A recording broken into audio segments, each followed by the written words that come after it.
आपने टॉपिक अगर देखोगे तो बूस्ट योर इम्यूनिटी, तो पहले इम्यूनिटी पे ही बात कर लेते हैं। बट इम्यूनिटी क्या है?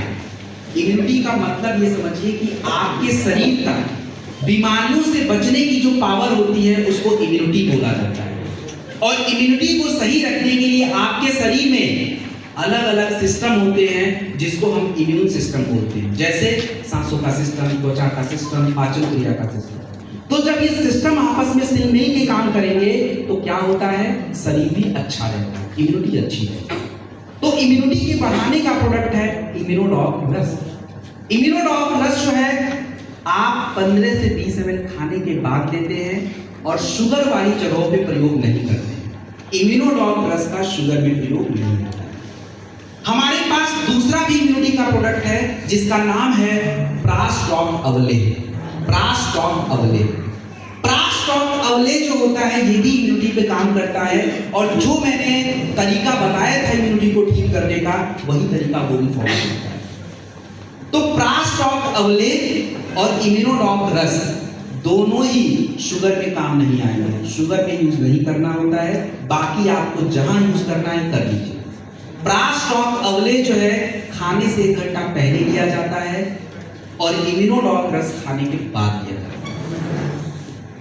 प्रास्टॉक की जो मात्रा होती है वो 15 ग्राम बड़े लोगों के लिए होती है खाने से 1 घंटा पहले। तो एक बात हमेशा याद रखिएगा, किसी भी समस्या में, कोई भी बीमारी में, कोई भी दिक्कत में अगर आपके शरीर की इम्यूनिटी अच्छी नहीं है तो लेडीज एंड जेंटलमैन आप उस समस्या को ठीक नहीं कर पाएंगे, चाहे जितना भी करना कर लीजिए। इम्यून सिस्टम सही होना जरूरी है। तो हमारे पास इम्यूनोडॉग भी है और प्रास्टॉक। दूसरा तुलसी। तुलसी के अनेकों फायदे। तुलसी का सबसे इंपॉर्टेंट फायदा मैं बता रहा हूं। आज हमारे जो ब्लड है उसकी एसिडिटी बढ़ रही है और जितना ज्यादा ब्लड की एसिडिटी बढ़ती है उतना ही ज्यादा आज व्यक्ति को हार्ट की समस्या हो रही है, आपको तरह तरह की स्किन की समस्या हो रही है। तुलसी एक ऐसा प्रोडक्ट होता है जो आपके पानी की नेचर को बदल देता है। जब पानी में डालोगे ना, पानी का नेचर बदल जाता है और जब वो पानी आपके शरीर में जाता है तो उस ब्लड एसिडिटी को कम कर देता है और यही सबसे बेस्ट ऑप्शन। और इसीलिए हम लोग तुलसी को हर जगह प्रमोट करते हैं कि भाई आप लीजिए, क्योंकि हमें पता है आपकी पानी का नेचर हमें नहीं पता, लेकिन हमें तुलसी का फायदा पता है, तो इसलिए तुलसी जरूरी है। और उसके बाद हम बात करेंगे कफ डॉग के बारे में। कफ डॉग का मतलब ये है खांसी की समस्या। शुक्र है यहाँ जितने लोग बैठे उनकी इम्यूनिटी थोड़ी मजबूत है और इसीलिए कोई खांस नहीं रहा है, नहीं तो बाकी हॉल का तो हाल ही बुरा रहता है, पूरे ही खांस रहे होते हैं कई बार, तो वो पक्का उनकी इम्यूनिटी सभी कमजोर रहती है। तो इधर ये हाल नहीं है, अच्छी बात है। तो कफ डॉग जो होता है ये खांसी की समस्या, जुकाम, सर्दी, गले में खराश, सांसों की तकलीफ में काम है।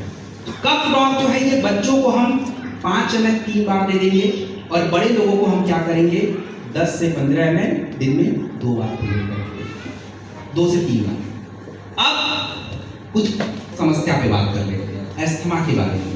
एस्थमा या हमारे फेफड़े से जुड़ी जो समस्याएं होती हैं उसके लिए आपकी संस्था के पास कौन कौन से प्रोडक्ट हैं जो उसको दे सकते हैं। तो जितने भी लोगों को समस्या रहती है सांसों की या एस्थमा की या लंग्स की या फेफड़े की, उसके लिए सबसे पहला प्रोडक्ट आता है इम्यूनोडॉग प्लस। इम्यूनोडॉग प्लस सबसे पहला प्रोडक्ट 15 से 20 ml खाने के बाद। दूसरा प्रोडक्ट उसके लिए आप कफ डॉग यूज करेंगे 15 ml 3 बार खाने के बाद। तीसरा प्रोडक्ट आप यूज करेंगे, उसके आगे तुलसी लगा हुआ है, 2 ड्रॉप पानी में मिक्स करके ले सकते हैं। चौथा प्रोडक्ट आपको यूज करना है जिंक कैप्सूल, प्रतिदिन 1 टैबलेट खाने के बाद। और आखिरी में जिस व्यक्ति को आप दे रहे हैं, जिस महिला को दे रहे हैं, अगर उसका ब्लड प्रेशर थोड़ा ठीक रहे तो उसको थोड़ा सा ठंडक ग्लास देना चाहिए। ये अभी मैं ठंडक ग्लास बताने वाला हूं, लेने का तरीका से। तो ये कॉम्बिनेशन जो है इसको हमें लेना पड़ेगा। और सबसे बड़ी बात, एक क्वेश्चन, अगर मान लीजिए कोई व्यक्ति आपको मिल गया जिसको शुगर की समस्या है, वहां तो इम्यूनोडॉग दे ही नहीं पाएंगे, उधर क्या करें? क्लोरोडॉग। क्या दे दें? कुछ दे दें? इम्यूनोडॉग नहीं देता। तो this is the combination done. Next next next